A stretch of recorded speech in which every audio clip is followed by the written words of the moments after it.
Hello everyone, welcome to academic atlas. So student, आज हम अपने यूनिट 2 पढ़ने वाले हैं ईवीएस का। हमने ईवीएस सीरीज में 4 लेक्चर हमने ऑलरेडी कंप्लीट कर चुके हैं। बाकी अदर्स यूनिट के जैसे यूनिट 1 का, यूनिट 3 का, यूनिट 4 का और यूनिट 5 का, इन सब का हमने वन शॉट कवर कर लिया है। अब हम हमारा जो लास्ट यूनिट बचा है वो कौन सा बचा है? यूनिट 2। इसको देख लेंगे हम। इसी के साथ हमारा जो ईवीएस है पूरा का पूरा ख़त्म हो जाएगा। और आपका PDF है जो आपको टेलीग्राम चैनल पर मिल जाएगा, जहाँ से आप उसको देख सकते हैं।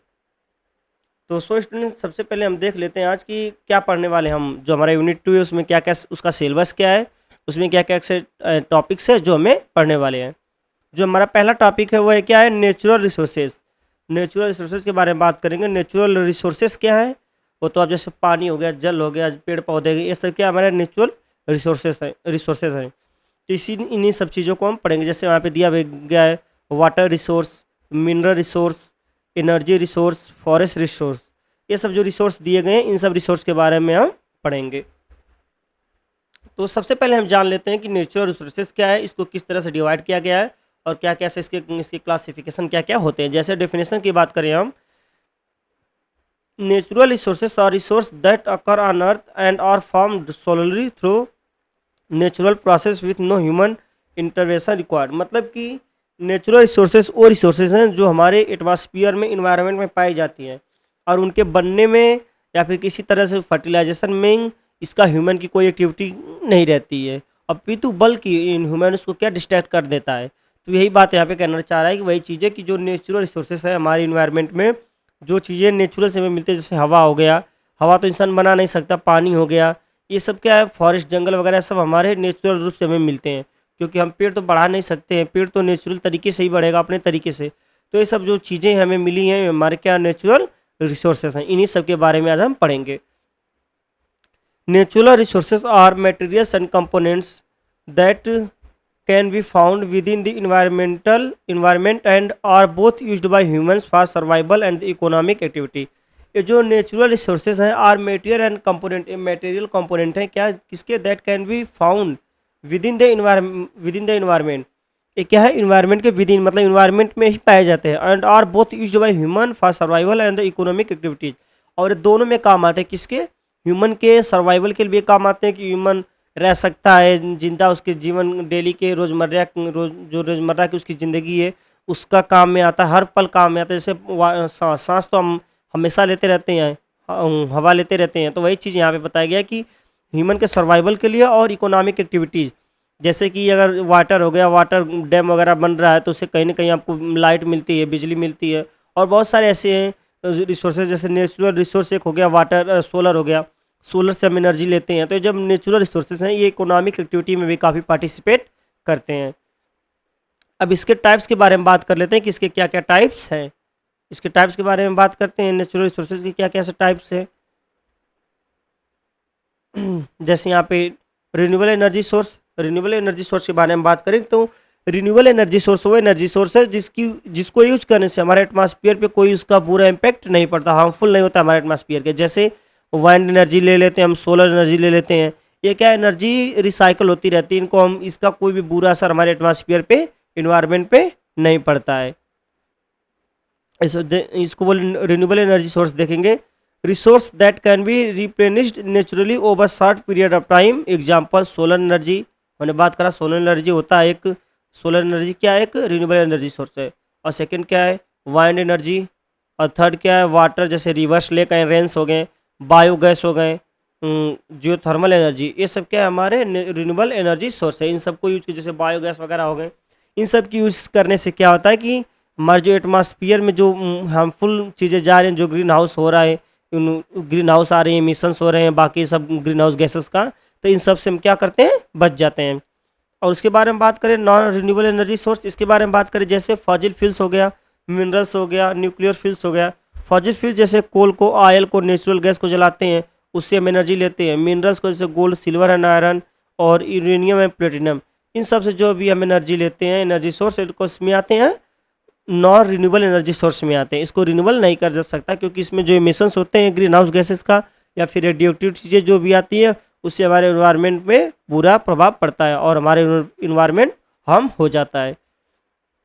इसके कैटेगरी के बारे में बात कर लेते हैं कि जो नेचुरल रिसोर्सेज है इसके क्या क्या कैटेगरी है। जैसे बायोटिक में बात करें तो डेफिनेशन क्या है, resource obtained from the biosphere and the have life, मतलब कि जो बायोस्फीयर से मिलता है उसको क्या कहा जाता है, बायोटिक रिसोर्स। जैसे फॉरेस्ट हो गया, एनिमल्स हो गया और मैरीन ऑर्गेनिजम्स हो गया। अबायोटिक रिसोर्स क्या है, अबायोटिक रिसोर्स जैसा वो रिसोर्स है जैसा कि नॉन लिविंग एलिमेंट से जो मिलता है, नॉन लिविंग एलिमेंट से जो मिलता है वो हमारे क्या होते हैं, अबायोटिक रिसोर्सेज होते हैं। जैसे इसके डेफिनेशन में देखें, non living resource that come from the non living environment, जैसे वाटर हो गया and air minerals and land. जो वाटर हो गया, एयर्स हो गया, मिनरल्स और लैंड है, ये क्या है, हमारे नॉन लिविंग एलिमेंट है जिनसे हमें क्या मिलती है, एनर्जी मिलती है। और ये किस में आते हैं, अबायोटिक नेचुरल रिसोर्सेज में आते हैं। इसके इंपॉर्टेंस के बारे में बात करें कि नेचुरल रिसोर्सेज के क्या क्या इंपॉर्टेंस है। जैसे इकोनॉमिक डेवलपमेंट, ये तो बहुत इकोनॉमिक डेवलपमेंट में इसका बहुत ही काफ़ी रोल रहने वाला है। जैसे कि वाटर से हम बड़े बड़े डैम वगैरह बनाते हैं जिससे हम इलेक्ट्रिसिटी निकालते हैं, तो कहीं जो हमें फ्यूल्स वगैरह से हम इलेक्ट्रिसिटी जनरेट करते थे तो फ्यूल्स की खपत हमें कम हो गई, फ्यूल्स की खपत कम हो गई, जिससे हमारा एडवांटेज हो गया कि हमें फ्यूल लेने की भी ज़रूरत नहीं। और सेकेंड चीज़ ये कि उसको लेंगे नहीं, और सेकेंड चीज़ ये कि उससे जो ग्रीन हाउस गैसेज का एमिशंस हो रहा था वो भी इमिशन उसका नहीं होगा। तो इससे डबल एडवांटेज हो रहा है इसकी किस फील्ड में, इकोनॉमिक डेवलपमेंट के फील्ड में। इन्वायरमेंटल सस्टेनेबिलिटी, इन्वायरमेंटल सस्टेनेबिलिटी भी बहुत ज़रूरी है कि हम एक ऐसे क्राइटेरिया में, एक लिमिटेशंस में रह के ऐसा काम करें, ऐसी चीज़ें करें जिसका हमारे इन्वायरमेंट क्या करे, उसको सस्टेन कर सके। उसके अंदर ही हम ऐसा करें ताकि एटमॉस्फेयर चेंज ना हो जिसका पूरा प्रभाव हमारे जनरेशन पे, हमारे सोसाइटी पे उसका बुरा प्रभाव कोई भी ना पड़े। ह्यूमन सर्वाइवल, ह्यूमन सर्वाइवल के लिए नेचुरल रिसोर्सेज का बहुत इंपॉर्टेंस है। जैसे कि इस बार अगर आप गर्मी में देखेंगे तो आपको बहुत सारे, जैसे पानी की कमी बड़े बड़े शहरों में देखने को मिलेगी, जैसे दिल्ली, बेंगलोर जैसे शहरों में आपको पानी की कमी देखने को मिलेगी।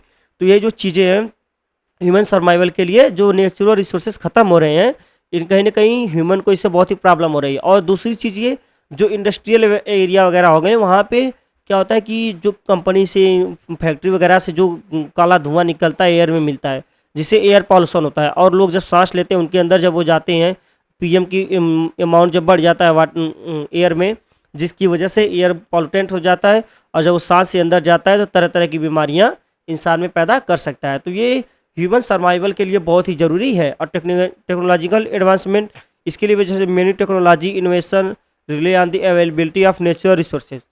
टेक्नोलॉजी डेवलपमेंट के लिए भी ये नेचुरल रिसोर्सेज बहुत ही ज़रूरी है। जैसे अगर हम वाटर से इलेक्ट्रिसिटी बना रहे हैं तो नेचुरल रिसोर्स का यूज कर रहे हैं, हम किसकी मदद से कर रहे हैं, इससे किसकी मदद से हम ये चीज़ें कर पा रहे हैं, एक अपने टेक्नोलॉजी ऐसा डेवलप की है कि हम इसको एक वाटर सोर्स को इकट्ठा करके उससे हम इलेक्ट्रिसिटी जनरेट कर सकते हैं।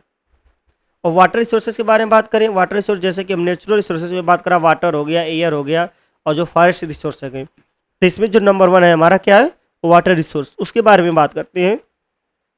Water is one of the natural resource which are found in adequate amount. It is an essential source of for the existence of life on the planet earth. ये तो सही बात है कि इस प्लेनेट पे रहने के लिए, इस अर्थ पे रहने के लिए वाटर ही बहुत ज़रूरी चीज़ है। आप भले खाएं कम, लेकिन अब पानी बराबर मात्रा में आपको पीने के लिए चाहिए। हर एक एक्टिविटी के लिए आपको पानी चाहिए, खाना बनाने के लिए, पीने के लिए, कपड़े धोने के लिए, नहाने के लिए, हर एक एक्टिविटी में आपके पानी का रोल बहुत ही ज़्यादा रहता है। It is widely used for various purpose such as drinking, washing, bathing, cleaning, cooking, irrigation and the other industrial and the domestic usages. जैसा कि हमने बताया कि इसके बहुत सारे यूजेस होते हैं, कैसे, जैसे पीने में, धोने, कपड़े धोने वगैरह में, नहाने में, साफ़ सफाई करने में, खाना बनाने में, और बहुत सारी ऐसी चीज़ें हैं जहाँ जहाँ पे वाटर का यूज होता है। और ये जो वाटर के रिसोर्सेज है उसके बारे में बात करें कि जो वाटर का रिसोर्सेज कहाँ कहाँ से मिलता है। एक होता है surface water. Surface water as आप समझ लीजिए कि जो रिवर्स, लेक वगैरह में, रिजर्वायर्स में, स्ट्रीम्स, पॉन्ड्स में जो पाए जाते हैं वो सरफेस वाटर होते हैं। जो रिवर जो मतलब कि सरफेस पे, अर्थ के सरफेस पे पाए जाते हैं वो सरफेस वाटर हो गए। जैसे रिवर्स का लेक हो गया, रिजर्वायर्स हो गया। और ग्राउंड वाटर क्या हो गया, एक्वा फायर्स, स्प्रिंग वेल्स, ये सब जो ग्राउंड वाटर हैं कि जो एक अर्थ के एक लेयर के अंदर नीचे पाई जाती है, अर्थ के भी अंदर पाई जाती हैं, जो वो कौन से थे, ground water. Desalinated water, water produced by removing salt from sea water और द ब्रैकिश वाटर। मतलब कि जो अगर हम सी वाटर लेते हैं उससे अगर रिमूव कर देते हैं सॉल्ट को, जो उससे मिलता है हमारा डिसैलिनेटेड वाटर मिलता है। और रेन वाटर कौन सा होता है, जो बारिश से क्लाउड सीड वगैरह होती है, क्लाउड सीड होता है, तो ये सब जो वाटर मिलता है वो हमारा कौन सा वाटर होता है, रेन वाटर। और रेन वाटर ग्राउंड लेवल को और एज उसके साथ साथ ही सरफेस वाटर लेवल को भी बढ़ाने में मदद करता है। उन दोनों की क्षमा पूर्ति यही करता है rain water. Ice and snow के फॉर्म में भी हमारा वाटर रहता है। जैसे बड़े बड़े ग्लेशियर्स वगैरह, हिमालय हो गया, अंटार्कटिका, ऐसा ले लेंगे जहाँ पे ग्लेशियर्स बड़े बड़े हैं, तो वहाँ पे भी वाटर का सोर्स है। The earth is a watery place, यहाँ पे बहुत ही मतलब जली जगह है। About 71% of the earth surface is water covered, मतलब कि जो सरफेस का है, सरफेस का ऑलमोस्ट 71% जो एरिया है, इस सरफेस अर्थ के सरफेस का जो 71% एरिया है वो किससे कवर्ड है? वाटर से कवर्ड है। And the ocean hold about 96% of all earth water, मतलब कि जो ये सब जो समुद्र है, बड़े बड़े समुद्र महासागर हो गए, वो कितने परसेंट? 96.5% ऑफ ऑल वाटर, मतलब जो भी वाटर ग्लेशियर में है, या फिर जो वाटर आपको रेन वाटर से होता है, या फिर ग्राउंड वाटर, सरफेस वाटर, जितने भी वाटर हैं उन सबको देखा जाए और एक सी वाटर को देखा जाए तो सी वाटर कितना है? 96.5% है। Only 2.5% of earth water is fresh water, जो हमारे पीने के योग में, मतलब कि हम 2.5% ऑफ वाटर किसके? फ्रेश वाटर, जिसको हम पीने में उपयोग में ला सकते हैं। The amount needed for life to survive, only little more than 1.2% of all fresh water is surface water which search most of life needs, जिसमें से 1.2% क्या कौन सा वाटर है? सरफेस वाटर है। River makes up 0.49% of surface water, जिसमें rivers का कितना योगदान है? 0.49, ऑलमोस्ट 0.5, आधा % किसका योगदान है? नदियों का।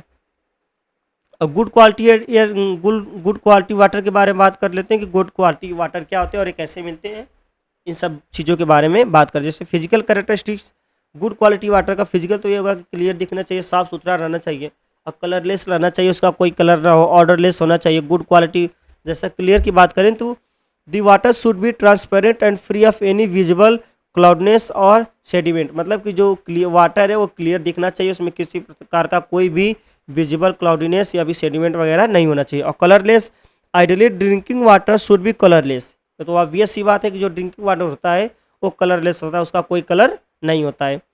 और फिर नेक्स्ट क्या? Odourless, good quality water should not have any unpleasant orders, इसका कोई ऑर्डर्स वगैरह भी नहीं होते एक गुड क्वालिटी ऑर्डर के। और केमिकल कैरेक्टरिस्टिक्स क्या होते हैं? Safe mineral content, water naturally contains some minerals and some are actually beneficial for health, however the level should be within acceptable range, मतलब कि जो गुड क्वालिटी वाटर है उसमें मिनरल कंटेंट होते हैं जो हमारे लिए हेल्पफुल होते हैं, हमारी हेल्थ के लिए अच्छे होते हैं। लो टोटल डिजॉल्व सॉलिड्स, जो टोटल डिजॉल्व सॉलिड्स है इनकी अमाउंट बहुत ही कम होती है, किसमें? गुड क्वालिटी वाटर में। जो भी हमारे बॉडी को हार्मफुल कर सकते हैं वो सब चीज़ें इसमें बहुत ही कम या ऑलमोस्ट ना के बराबर रहती हैं। अप्रोप्रिएट पीएच, और इसका जो पीएच होता है एक गुड वाटर का, उसका जो पीएच अमाउंट भी एक फिक्स होता है, जैसे 6.5 टू 8.5, इसके बीच में इसका गुड एयर क्वालिटी जो वाटर क्वालिटी है, अगर वाटर की क्वालिटी आपको चेक करें तो पीएच में आप 6.5 से 8.5 के बीच में है तो आपका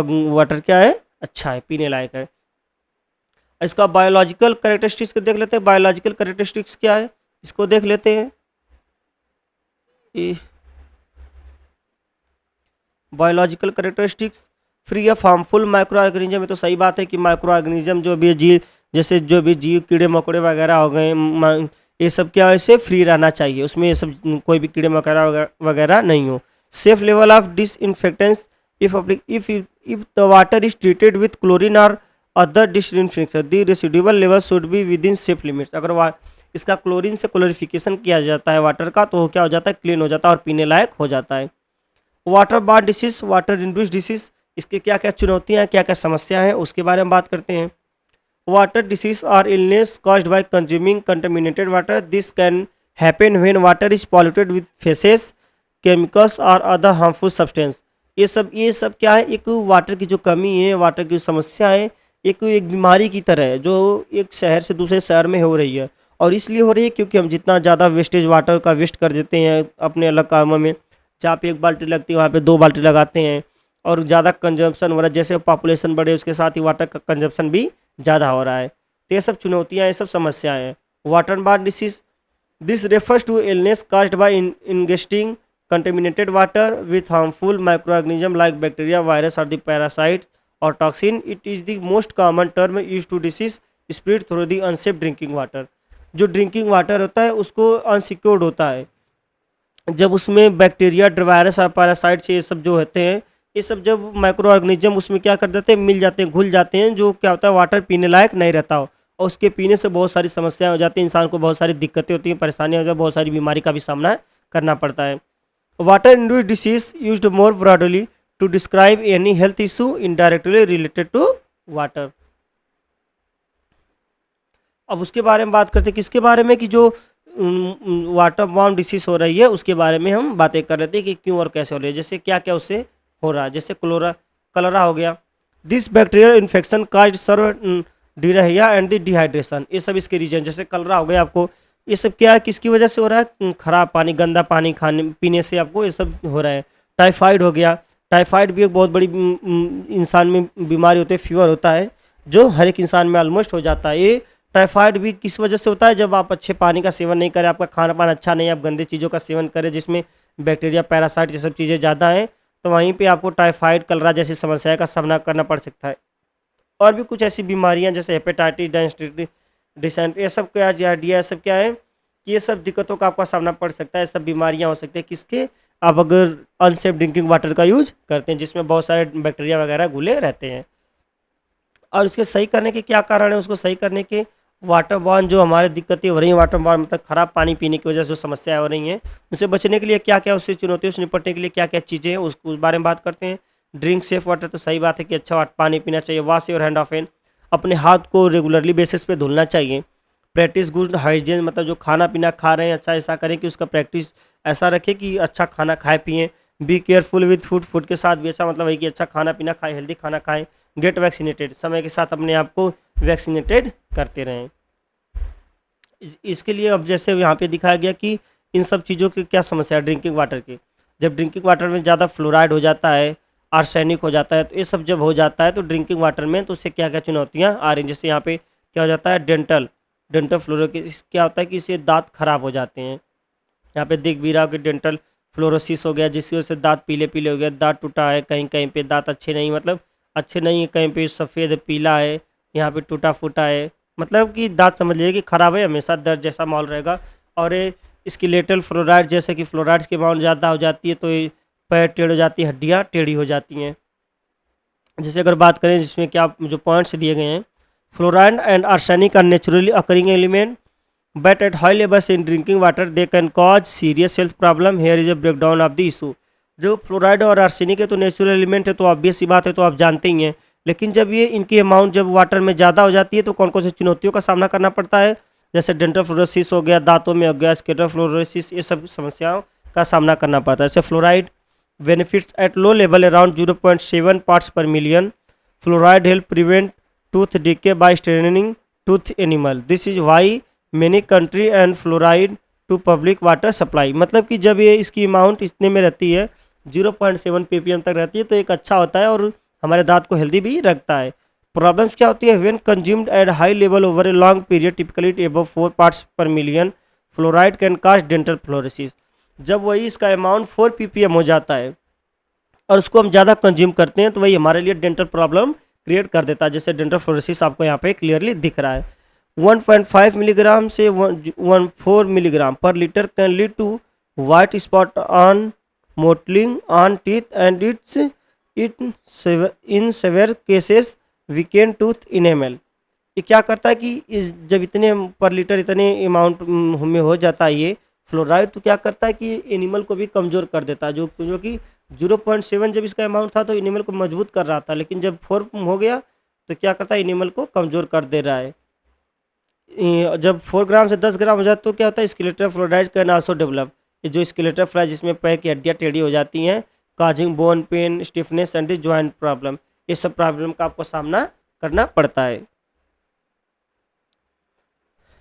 अब इसके बारे में क्या दिया गया, और the Indian ministry water resources inform that several district of 9 state are affected by high level fluoride concentration 1 milligram से ज़्यादा जिनमें ग्राउंड वाटर में पाया जाता है। Fluorosis is a endemic disease prevalent in 20 states out of the 35 state and union territory of the Indian Republic। Indian Republic के 20 states में से end of the 30 state and जो 30 स्टेट्स जो 20 स्टेट्स है और 7 यूनियन टेरिटरी जो उन सबको मिला जो 35 होते हैं, वहाँ पे कुछ ऐसी जगह पे हैं जहाँ पे लगभग ऑलमोस्ट 20 जगहों पे ऐसी समस्याओं का सामना करना पड़ता है। आर्सेनिक के रहने से क्या होता है, source of arsenic is drinking water. और जो आर्सेनिक का सोर्स है वो भी ड्रिंकिंग वाटर है कि ड्रिंकिंग वाटर से ही आर्सेनिक निकाला जाता है। एक नेचुरल सोर्स है, इंडस्ट्रियल एक्टिविटी में इसका बहुत यूज़ किया जाता है। आर्सेनिक बहुत ही खतरनाक चीज़ होता है, एक ह्यूमन हेल्थ के लिए बहुत अच्छी नहीं होता है। Arsenic can occur natural in rocks and minerals and leach into ground water supply. This is the particular problem in the certain regions with high arsenic bearing rock. ये तो ऑलमोस्ट किसमें रॉक्स मिनरल्स वगैरह में पाए जाते हैं, लेकिन ये ग्राउंड वाटर में भी ये आर्सेनिक पाए जाते हैं। इंडस्ट्रियल एक्टिविटीज में जैसे mining, smelting and use of arsenic waste pesticide can contaminate water sources. इन सब में इसका इंडस्ट्रियल एक्टिविटीज में इसका यूज होता है। प्रॉब्लम्स क्या है इसकी वजह से, arsenic is a toxic substance that can cause A variety of health problem. एक हेल्थ प्रॉब्लम की वैरायटी क्रिएट कर देता है कि आर्सेनिक ज़्यादा यूज करने से एक हेल्थ इशू हो जाता है इंसान के अंदर, जिसकी वजह से उसको तमाम तरह की बीमारियां और दिक्कतें होने लगती हैं। It mainly causes skin disease included cancer, cancer भी हो सकता है, स्किन कैंसर हो गया, ब्लैडर, लंग, स्किन प्रॉब्लम है, disease, diabetes and the development problem in children. There is no safe level of arsenic consumption. Arsenic consumption का कोई safe level नहीं है। ऐसा आपको ये मान के चलना है कि आर्सेनिक वाटर जो है उसको कंजप्शन उसका नहीं करना है, ऐसा हमारे लिए हार्मफुल है। किस तरह से कैंसर भी हो सकता है, लंग्स कैंसर हो सकता है, स्किन कैंसर ब्लैडर में हो सकता है, स्किन प्रॉब्लम हो सकती है, हार्ट की समस्या भी हो सकती है और डायबिटीज भी हो सकती है। ये सब समस्या किस में होती है, जब आप एक आर्सेनिक युक्त पानी पी रहे हैं तो। Arsenic can also cause range of neurological effect including headache and the vision problem. ये आपके दिमाग को भी डिस्ट्रैक्ट करता है। हेडेक और विजन, आपको देखने की भी क्षमता में भी कमी कर देता है कि आपको हमेशा सर दर्द रहेगा और जो आपको देखने की कैपेसिटी है वो सब भी काफ़ी आपकी चली जाएगी। अब इसके बाद नेक्स्ट पॉइंट जो हमारा क्या है कि there are several method for removing unwanted fluoride and the arsenic chemicals from drinking water. ये सब फ्लोराइड और आर्सेनिक को रिमूव करने के लिए जो कुछ मेथड्स हैं, यहाँ पे कुछ मेथड्स और टेक्निक मेंशन किए गए, उसके बारे में बात करते हैं। क्या क्या मेथड्स हैं, जैसे activated alumina absorption, reserve osmosis, or जो आजकल बहुत यूज में आ रहा है, reverse osmosis, distillation, bone char filtration, anion exchange, electrocoagulation, lime softening, oxidation and filtration. ये सब यूज करके हम वाटर को यूज सॉफ्टनिंग और इसका ड्रिंक जो खराब वाटर होता है आर्सेनिक और फ्लोराइड युक्त वाटर जो होता है उसको हम आर के जरिए या फिर सब जो प्रोसेस है इनके जरिए हम शुद्ध कर लेते हैं, जो हमारे पीने में काम आते हैं।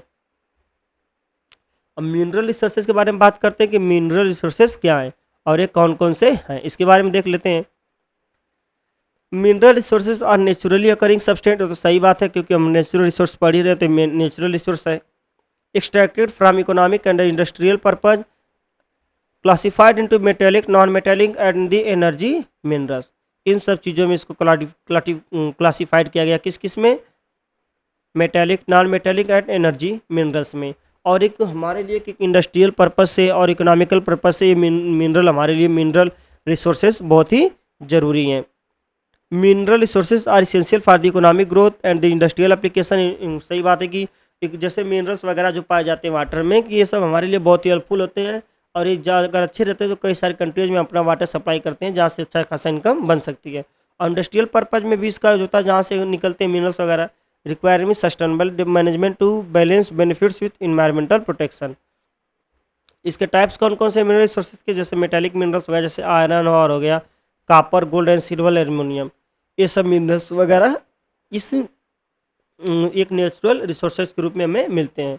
नॉन मेटेलिक मिनरल जैसे sand and gravel, limestone, salt, ये सब क्या हमारे नॉन मेटेलिक, ये सब मेटल नहीं है पर ये भी क्या है हमारे मिनरल रिसोर्सेज हैं।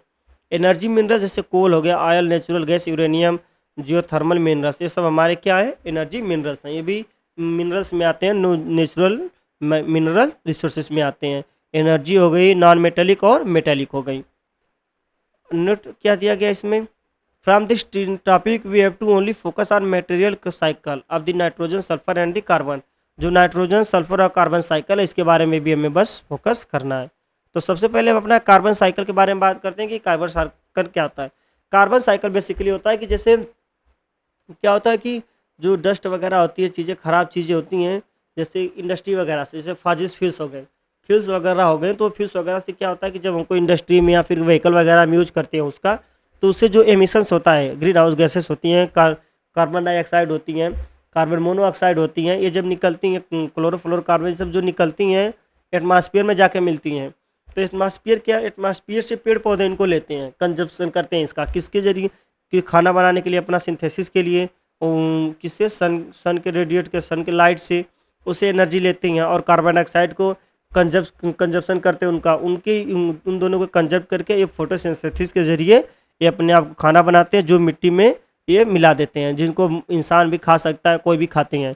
फिर क्या करता है कि जब इनका डिके होता है, जब भी जैसे पेड़ पौधे पे तो कर लिए वहाँ पे कार्बन डाइऑक्साइड तो ग्रहण कर लिए, पर जब वही उन पेड़ पौधों को हम खाते हैं तो कहीं जब जब इंसान मरता है या फिर जो जानवर खाते हैं जब वो एक्सपायर होते हैं, या फिर जो पेड़ पौधे होते हैं जब उनका डिके होता है, तो इस तरह से वो ऑर्गेनिक कार्बन में बनते हैं। जब इन ऑर्गेनिज्म का, जैसे इंसान का, प्लांटी और एनिमेलिया का जब डिके होता है तो इस तरह से वो बनते हैं, और जब ये इस चीज़ें का डिके होता है तो फॉसिल फ्यूल बनता है। इस तरह से कार्बन साइकिल चलता रहता है। The carbon cycle is earth way of recycling carbon between the atmosphere, land, ocean and the living thing. Planet take a carbon dioxide from the air for growth, releasing oxygen. Animals return carbon dioxide through breathing.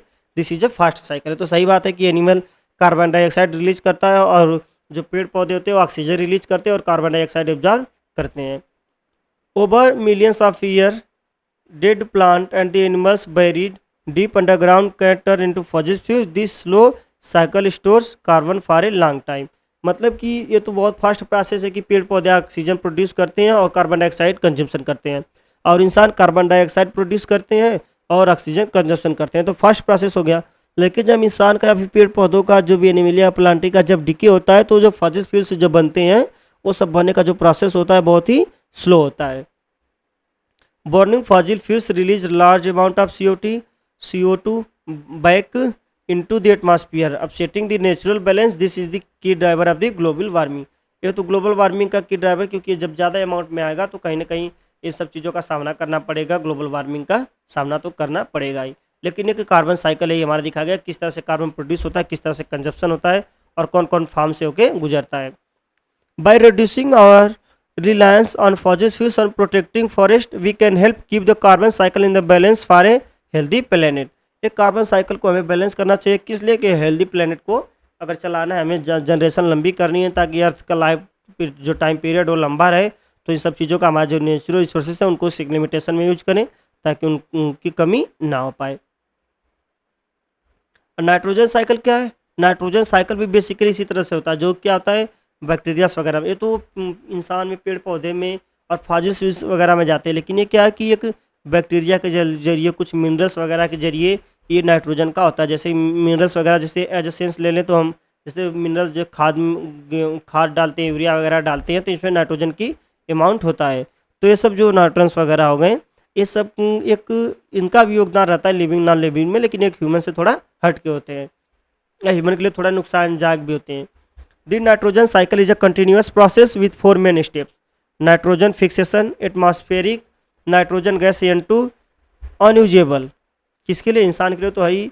By most organism this is converted into usable forms like ammonia, ammonium. This can happen through natural process like lightning strike or by specialized bacteria. मतलब कि जो nitrogen है वो तो directly किसी भी के लिए भी काम में नहीं आने वाला, न इंसान के लिए न प्लांट के लिए, किसी के लिए भी डायरेक्टली काम आने वाला नहीं। लेकिन जब वो किसी चीज़ से रिएक्ट करके जैसे अमोनिया बनाता है या अमोनियम बनाता है, तो एक इंसान के लिए भी थोड़ा मददगार हो सकता है और पेड़ पौधों के लिए भी मददगार हो सकता है।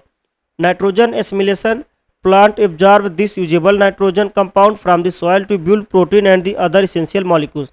ये जो नाइट्रोजन को तो डायरेक्टली पेड़ एब्जॉर्ब नहीं करते हैं, जो नाइट्रोजन कंपाउंड अदर एलिमेंट से मिलकर जो कंपाउंड बनाते हैं, तो नाइट्रोजन उन कंपाउंड को एब्जॉर्ब करता है, उन कंपाउंड को एब्जॉर्ब करता है और फिर क्या करता है कि इनको कंजप्शन करता है। किसको? जो कंपाउंड बनते हैं उनको क्या करता है, ये पेड़ एब्जॉर्ब कर लेता है, कंजप्शन कर लेता है उसका।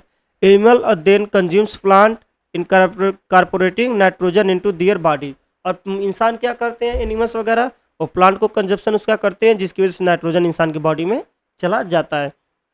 डिकम्पोजिशन इसका कैसे होता है? Ammonification, when plants and animals die, decomposers like bacteria break them down. जब इंसान या फिर पेड़ पौधे जब मर जाते हैं तो जो बैक्टीरियास वगैरह होती हैं वो सब इसका ब्रेक डाउन कर देती हैं। Releasing nitrogen back into the soil as ammonia.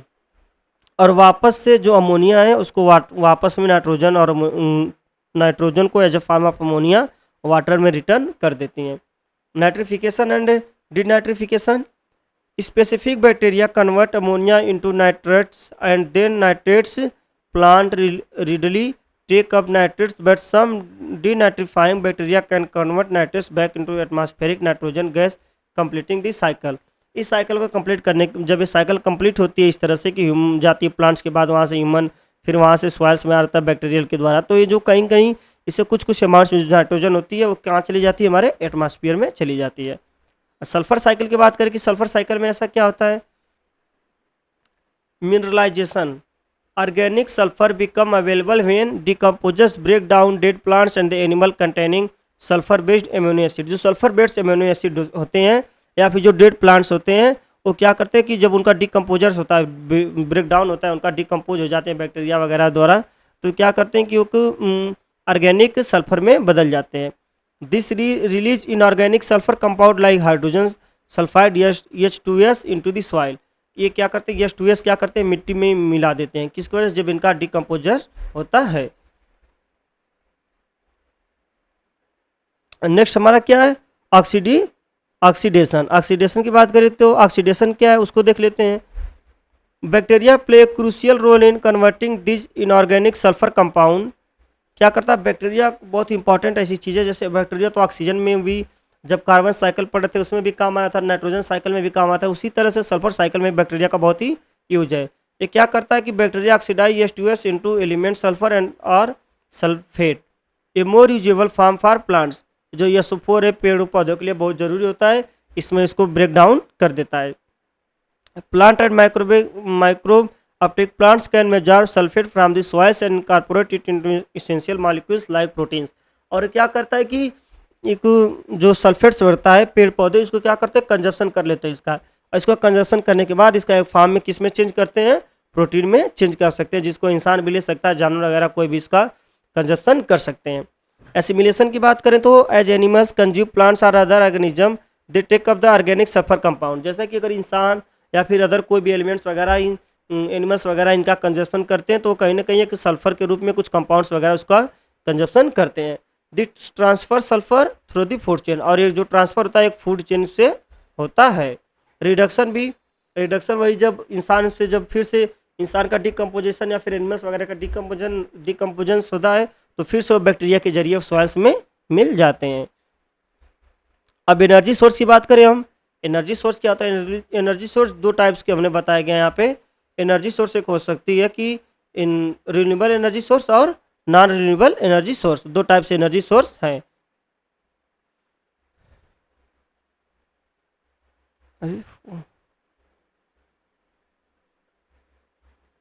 Energy source हमारे दो टाइप से हैं कि energy source are substance process that can be used to produce energy. Energy produce कर renewable energies are conventional source of energy. वो तो हमने बताया आपकी जो एनर्जी सोर्स है दो टाइप्स में होती है, एक रिन्यूएबल एनर्जी सोर्स होती है, एक नॉन रिन्यूएबल एनर्जी सोर्स होती है। रिन्यूएबल एनर्जी सोर्स में क्या होता है कि ये जो एनर्जी सोर्स है इसे एटमॉस्फेयर को किसी तरह से कोई हार्म नहीं पहुंचता है, ये एटमॉस्फेयर के लिए या फिर ह्यूमन के लिए हार्मफुल नहीं होता है। जैसा कि वाइंड एनर्जी सोर्स हो गया, सोलर एनर्जी सोर्स हो गया, ये सब क्या है, जियोथर्मल हो गया, बायोगैस, टेडल एनर्जी, ये सब क्या एनर्जी सोर्स है, रिन्यूएबल एनर्जी सोर्स है जो ह्यूमन के लिए और उसके साथ ही एटमॉस्फेयर के लिए हार्मफुल नहीं होते हैं। लेकिन जो नॉन रिन्यूएबल एनर्जी सोर्स हैं जैसे फॉसिल फ्यूल्स वगैरह हो गए, इन सब का जो फॉसिल फ्यूल्स, कोल्स हो गए, नेचुरल गैसेस वगैरह हो गए, इन सब चीज़ों को जो हम यूज करते हैं तो इनसे हार्मफुल हमारे एटमॉस्फेयर को हार्म पहुंचता है। जैसे कि इन सब का यूज करेंगे तो इससे जो ग्रीन हाउस गैसेस निकलती हैं, एमिशंस वगैरह होते हैं, तो हमारे एयर को क्वालिटी को गंदा कर देते हैं, जिससे बहुत सारी चीज़ों का हमें सामना करना पड़ता है। तो ये जो एनर्जी सोर्स है दो टाइप्स में होते हैं, एक रिन्यूएबल और एक नॉन रिन्यूएबल, और इन दोनों का हमने आपको फिनोमेना बता दिया। अब फॉरेस्ट रिसोर्स के बारे में बात करें तो फॉरेस्ट रिसोर्सेज क्या है। Forest resource are all the natural product and benefits that come from forest. This can be broken down into two main category, tangible and the intangible. इसके बारे में बात करें कि फॉरेस्ट रिसोर्स ये भी बहुत जरूरी, जैसे कि दवा बनाने के लिए, औषधियों का और आयुर्वेदिक दवा बनाने के लिए, उसके साथ ही एलोपैथी, मतलब कहीं ना कहीं इन सब चीज़ों का ज़्यादा यूज फॉरेस्ट वगैरह में जो मिलते हैं, ज़्यादा पेड़ पौधे मिलते हैं, छोटे छोटे मिलते हैं, झाड़ियाँ वगैरह जिनमें काफ़ी मिनरल्स होते हैं जो इन सब चीज़ों में काम आते हैं। जैसे टेंजिबल फॉरेस्ट रिसोर्स की बात करें, are the physical product we can obtain from forest. These resource play significant role in our daily lifes and various industries. Some tangible forest resource जैसे timber is harvested from trees and the processed into lumber for construction purpose, furniture making and the other wood products. ये जो timber है, timber एक काम क्या है कि ये पेड़ पौधे निकाला जाता है किससे, from tree and processed into lumber for construction purpose से, फर्नीचर में और अदर जो फूड फूड वुड प्रोडक्ट्स हैं उन सबको बनाने में इसका यूज करते हैं। और नॉन टिम्बर फॉरेस्ट में क्या होता है, this broad category encompasses a diverse range for resource beside timber. Example of NTFC include जैसे नट्स एंड फ्रूट हो गया, नट्स वगैरह जो हम डायरेक्ट कंजप्शन करते हैं पेड़ पौधों से लेकर के, फिर मशरूम्स वगैरह हो गए, इसेंशियल्स आयरन ऑयल वगैरह भी हम निकालते हैं जिसको हम कंजप्शन करते हैं। फूडर में किसका यूज होता है, जैसे leaves, twigs and the other plant materials collected from forest that can be used as the source of food for grazing element. जैसे घास वगैरह हो गए और भी अलग जो पेड़ पौधे हो गए छोटे छोटे हैं, वो सब कहीं ना कहीं जो जानवर हैं उन सब के ग्रेजिंग में काम आते हैं। Meat obtained from wild animal, जंगली जानवर से मीट भी मिलता है फॉरेस्ट की वजह से। Forest cover almost third of the earth land area. जो लैंड एरिया है जैसे कि 71% तो पूरा वाटर ने कवर किया है, बाकी जो 29% है उसको अगर हम पूरा मानकर चले तो उनमें से लगभग 1/3%, ऑलमोस्ट थर्ड ऑफ दी अर्थ, जो 1/3% है उसको कौन सा एरिया हमारा, जंगली एरिया है। अब बात करेंगे अपना forest resource availability varies globally due to several factor. जो फॉरेस्ट रिसोर्स है इसके एक ग्लोबल के रूप में, मतलब कि एक वैश्विक स्तर पे इसका किस तरह से अवेलेबिलिटी है और उसके कुछ फैक्टर्स वगैरह उसके बारे में बात करेंगे। जैसे forest cover, deforestation reduce the availability of all forest product. मतलब जो डिफॉरेस्टेशन हो रहा है, डिफॉरेस्टेशन हो रहा है जिसकी वजह से पेड़ पौधों को काटा जा रहा है, वहाँ पे बड़ी बड़ी इंडस्ट्री लगाई जा रही हैं, रोड वगैरह बन रहे हैं, वहाँ पे सोसाइटीज़ वगैरह बनाई जा रही हैं, बसाई जा रही है, इंफ्रास्ट्रक्चर बन रहा है वहाँ पे। तो जो डिफॉरेस्टेशन हो रहा है जिसकी वजह से इन सब दिक्कतों का सामना करना पड़ रहा है कि जो भी फॉरेस्ट में चीज़ें अवेलेबल होती थी पेड़ पौधे खाने के लिए, नट्स वगैरह हो गए, जंगली जीव, उन सब का क्या हो रहा है, पलायन होता जा रहा है। फॉरेस्ट टाइप क्या है, certain resource are more abundant in specific forest system. बहुत से ऐसे हैं जो एबेंडेंट है कि एटमॉस्फेयर इकोसिस्टम में मेंटेन करने के लिए फॉरेस्ट में बहुत सारे ऐसे जंगली जीव होते हैं जो क्या करते हैं कि उन जो ख़राब चीज़ें होती हैं, मांस वगैरह जो सड़ी गली होती है उनको खा करके एक साइकिल जो होता है फूड चेन उसको मेंटेन करने का काम करती हैं, इकोसिस्टम का बैलेंस करती हैं। अब management sustainable practice like selective logging and reforestation are crucial. ये सब बहुत ही जरूरी है। सोशल फैक्टर्स क्या हो गए, land ownership regulation and the economic factors can limit access. Climate change, ये तो बहुत जरूरी है। क्लाइमेट चेंज वगैरह हो रहा है किसकी वजह से, जो पेड़ पौधे काटे जा रहे हैं, जो ग्लोबल वार्मिंग हो रही है, तो कार्बन डाइऑक्साइड तो ये कम उतना कंजप्शन नहीं कर पा रहे हैं, कम होने की वजह से, जिसकी वजह से हमारा क्लाइमेट चेंज हो रहा है और टेम्परेचर बढ़ रहा है और फ्यूचर में इसका बहुत ही सामना करना पड़ सकता है। और एक अदर जो एक और भी बहुत मेजर टॉपिक है वो क्या है, पॉपुलेशन ग्रोथ। पॉपुलेशन ग्रोथ की वजह से भी डिफॉरेस्टेशन हो रहा है क्योंकि लैंड एरिया चाहिए लोगों को रहने, खाने पीने के लिए, खेती करने के लिए, तो डिफॉरेस्टेशन हो रहा है। Growing population put more strain on these resources. Consumption में देख ले, reducing our consumption of forest product can help ease pressure. मतलब कि पॉपुलेशन बढ़ने के साथ साथ कंजप्शन की अमाउंट भी बढ़ जाएगी जिसकी वजह से ज़्यादा कंजप्शन होगा। कंजप्शन तो होगा ही, साथ लोगों को रहने के लिए ज़मीन भी चाहिए जिसकी वजह से पेड़ पौधों को काटा जा रहा है। अब इसके बाद अब नेक्स्ट हमारा जो टॉपिक है वो बात करेंगे हम depletion of forest resources. Forest resources का जो डिप्लेशन होता है किस तरह से होता है, उन सब की उसकी होने से क्या क्या इम्पैक्ट पड़ते हैं हमारे सोसाइटी में, 2 नंबर में आ सकता है।